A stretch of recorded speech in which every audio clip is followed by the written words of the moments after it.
ধরবে কি করে? হ্যাঁ ওই টাওয়ারটা ভালো আছে, ভালো কথাবার্তা না, হ্যাঁ ব্যবহারটা ভালো না, ভালো না?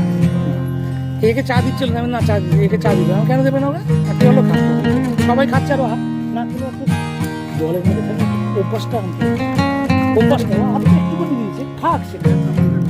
এই দেখো মন্দারমণি, আবার ডান দিকে সি বিচ, সি বিচ, ওখানে ওখানে অনেক কিছু বিক্রি করছে, চলুন না ওখানে। হ্যাঁ সব বড় এরা সব, ওই তো বাসটা এখন ছেড়ে বেরিয়ে যাচ্ছে একটা বাস, সেইটাই এইটাই সোজা চলে এসেছে। এই সেদিন তো একটা ওখান থেকে কি আর নড়তে পারছি না। এই দেখ আমি কি ঘুমিয়েছি, আমি মাঝে মাঝে সন্ধ্যা ছিলাম।